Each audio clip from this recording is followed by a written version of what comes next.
বিকেলের নাস্তায় কি বানাবেন ভাবছেন? তাহলে ১ কাপ ময়দা আর ২টি ডিম দিয়ে এরকম একটি অসাধারণ নাস্তা তৈরি করে নিতে পারবেন একদম অল্প কিছু উপকরণ দিয়ে। আসসালামু আলাইকুম everyone, welcome to Mehnuj mom's kitchen. আজকে আমি ১ কাপ ময়দা আর ২টি ডিম দিয়ে এরকম একটি অসাধারণ ক্রিসপি নাস্তা তৈরি করে দেখিয়ে দিব। যদি আপনার ঘরে মেহমান আসে তাহলে মেহমান বসিয়ে আপনারা এই নাস্তাটি চটপট একদম ৫ থেকে ১০ মিনিটের মধ্যেই তৈরি করে নিতে পারবেন। এই নাস্তাটি তৈরি করার সময় আপনাদের বাড়তি কোনো ইনগ্রিডিয়েন্টস লাগবে না। ঘরে থাকা উপকরণ দিয়ে নাস্তাটি সহজেই তৈরি করে নিতে পারবেন। ছোট বড় সবাই অনেক পছন্দ করবে। তার জন্য একটি মিক্সিং বলে আমি ১ কাপ ময়দা নিয়ে নিয়েছি। হাফ টি স্পুন লবণ দিয়ে দিলাম। ১ কাপ ময়দার সাথে হাফ টি স্পুন লবণ, হাফ টি স্পুন আমি কালো জিরা দিয়ে দিলাম। সেই সাথে ১ টেবিল স্পুন আমি সয়াবিন তেল দিয়ে দিয়েছি। তেল দিয়ে দেওয়ার পর ময়দার সাথে ভালো করে ১ থেকে ২ মিনিটের মতো আমার দেখানো মতো রাব করে নিতে হবে।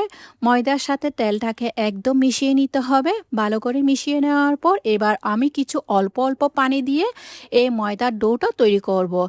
একসাথে বেশি পরিমাণের পানি দিতে যাবেন না, অল্প অল্প সামান্য পরিমাণ পানি দিবেন, তারপর ডোটা তৈরি করে নেবেন। একদম সফট ডো তৈরি করে নেবেন, যে এরকম আমরা সমোসা বা সিঙ্গারার জন্য ডো তৈরি করে থাকি ওই রকম একটি ডো তৈরি করে নিয়ে এটাকে ১০ থেকে ১৫ মিনিটের জন্য এই ডোটাকে রেস্টে রেখে দিয়েছি।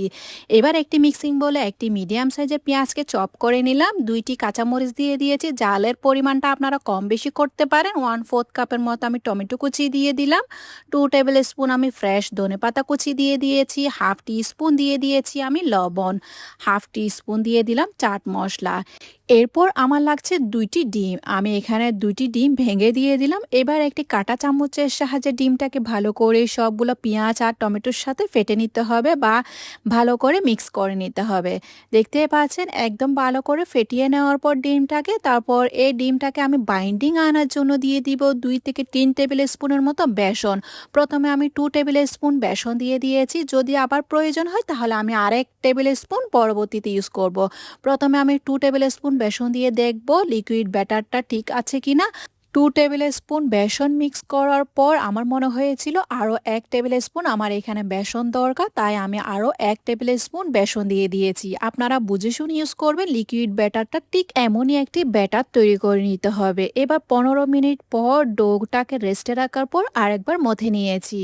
১০ থেকে ১৫ মিনিট রেস্টে রাখার পর ডোটা অনেক সফট হয়ে গিয়েছে। এই পর্যায়ে আমি যেহেতু ৬টি নাস্তা তৈরি করব সেহেতু ১ কাপ ময়দা থেকে আমি ৬টি লেচি কেটে নিলাম। একটি লেচি নিয়ে নিয়েছি, ময়দার সাহায্যে এই লেচিটাকে বেলনি দিয়ে বেলে আমি বড় করে একটি রুটির আকারে করে নিয়েছি। বেশি পাতলা করতে যাইনি, আবার বেশি মোটাও রাখিনি। সচরাচর আমরা যেভাবে রুটি বেলে থাকি ওইভাবে করে রুটিটা বেলে আমি বড় করে নিয়েছি। দেখে নিশ্চয়ই বুঝে নিয়েছেন কতটা পাতলা আর কতটা মোটা রেখেছি।